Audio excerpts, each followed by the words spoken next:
Hi, I'm Jessica Woll, divorce attorney and the author of The Wise Divorce. Welcome to my channel, The Wise Divorce.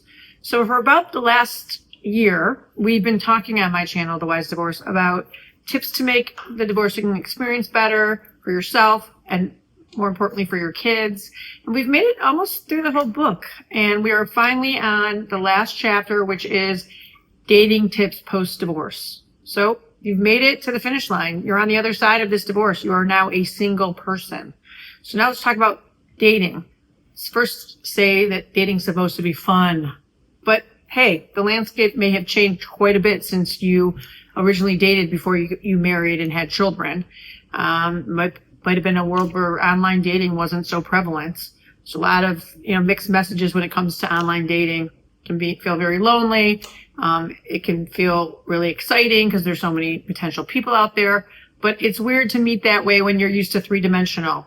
I mean, many of you gotten divorced, maybe married your high school sweetheart or someone you met in college or graduate school or through the office, and you met, when you used to go out in big groups of people in your 20s and 30s, and now maybe you found yourself a bit older with children that are, coming up in the world. Maybe you have preteen teenagers and you want to date again, but you also have little ones at home that can range from any age, right? But they're still in your home. So first things when it comes to dating post-divorce, your children always have to come first. You have to remain child-centric at all time. If the person you're dating is not into kids, whatever age, I don't want to date someone with small children, or I don't want to date someone who's not an empty nester. Red flag, because once you have kids, we keep talking about this on my channel, it's not about you anymore. They come first. They're the priority. So child-centric at all time. Huge red flag. Run for the hills if they're not interested in your kids. If you've been communicating with someone for a while and they don't even know the names of your kids or their favorite activity, in just a conversational, friendly way, trying to get to know you and what's really important to you, then that's a sign that they're showing you who they are. When people show you who they are, what do? We believe them. So I also think that in addition to not dating someone who doesn't understand and respect your relationship with your kids, you have to introduce a new love interest in an appropriate manner for your children. It needs to be age appropriate, and that obviously varies depending on small children to teens. But anybody that you want to have around your kids initially should be introduced as a friend.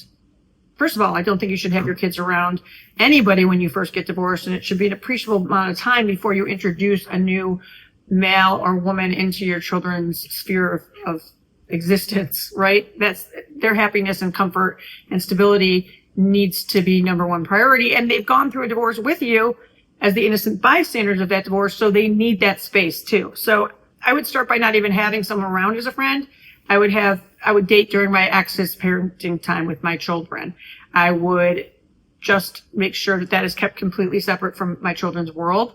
Once it got to be more serious and I wanted this person around and I felt this person would be a good positive influence on my children's life, maybe another adult to love your kids, not a bad idea when it's that kind of person, then they start off as a friend.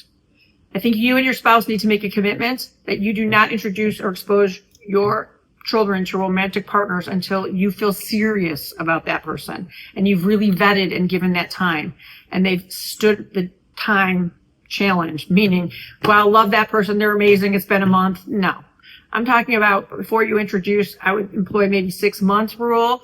Some will do a year. I mean, I've had cases where a significant other is not introduced to children unless there's a wedding ring on the woman's hand and they're engaged. So whatever works in your family, but be careful and cautious when it comes to introducing a new romantic partner.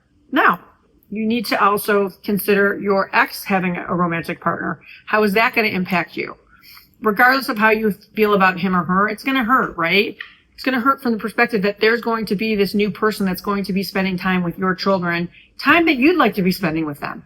On the overnights with dad, he brings to dinner his new girlfriend, and you're just home watching TV and eating popcorn. You're feeling sorry for yourself. You need to rise above those feelings and know that hopefully there's just a new adult being introduced to your kids that's going to show them new things, that's going to love them, and be another supportive adult role model for them. Hopefully you can trust your spouse, your ex at this point, to do that for you. And again, when you date yourself, slow and steady wins the race. Can't say that enough. Do not jump into anything in this world.